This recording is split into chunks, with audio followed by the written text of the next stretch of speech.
Concerning the yachas of the Rebbe to Reb Zalman Shimon Dvorkin, I want to mention that there was another time that the Rebbe pointed him out in public by a Fabrengen and referred to him as the Mored Asre. And that was Shabbos Erev Pesach Tovshin Mem Aleph. Since that Shabbos was Erev Pesach, no one expected a Fabrengen.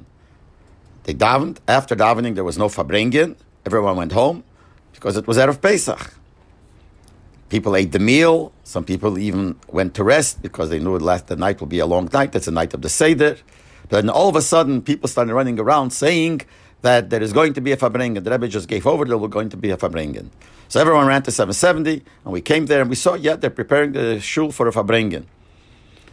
The Rebbe's place, they put down water and bananas. The Rebbe came into the Fabrengen, said the Sikhe. Interesting that after the first Sikha, the Rebbe said L'chaim on the water. And then the second Sikha, the Rebbe started discussing the water that they put down. And he discussed that since it's Erev Pesach, we can't drink wine. Even though the Alter Rebbe says that a lot of wine you are allowed to drink, but nevertheless, you don't drink wine on Erev Pesach. B'meila, you couldn't put down wine. And therefore, they only put down water and peiros. What was bananas, but it was, the Rebbe referred to it as peiros. And then the Rebbe said, it is not nice, it's not derech, it's not covered that one person should sit and eat, and everybody else should sit around and not be able to eat. So therefore, L'chatchila, he says he asked that they should give enough fruit that there should be for everybody, but for some reason it didn't work out. So he asked at least that there should be more than what he expects to eat. And he said that he's going to eat whatever he's going to eat, and the rest to give to everybody is not shaykh, because even if we'll give little crumbs, it won't be enough for everybody.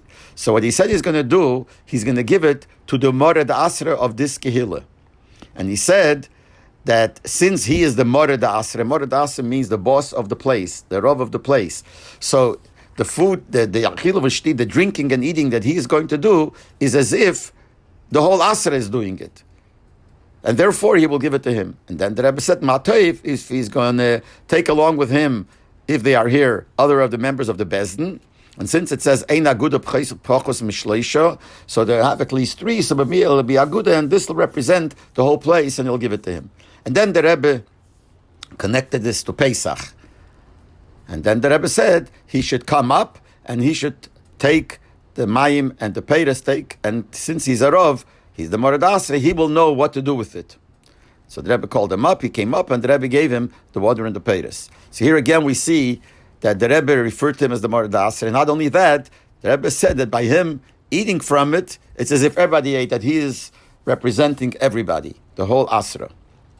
Another thing I want to mention, that when the Rebbe sold his chametz, he sold it to Reb Zalman Shimon Dvorkin, which means originally it was Reb Shmuel Levitin. He was the Rav, considered the Rav of the Beis Harav from the Friedrich Rebbe's time yet. So the Rebbe used to sell to him. But after he passed away, I think it was Rabbi Simpson that the Rebbe used. But after that, the Rebbe used Reb Zalman Shimon Dvorkin to sell him the chametz. I also want to mention that Bechlal would know when the Rebbe would send somebody to Reb Zalman Shimon, when they asked the Shaila, he would say, you should go to Reb Zalman Shimon Dvorkin, Yishal Reb Zalman Shimon Dvorkin, or Yisyayetz, or whatever expression he would use, Reb Zalman Shimon Dvorkin. But someone told me that he got an interesting answer from the Rebbe. He said he wrote to the Rebbe something that Rebbe Zalman Shimon told him to do, but he had a question, something about it. So he wrote to the Rebbe, and the Rebbe answered him. He says these words: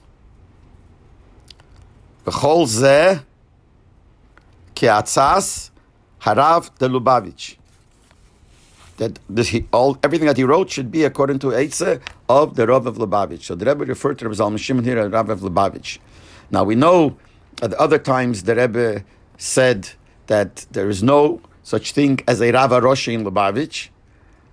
Also in the Fabrengen of Tov Shimon Malav that I mentioned before in one of the voice notes, he said that he is under the jurisdiction of the Mored Asri here, but people from other places are not under the jurisdiction.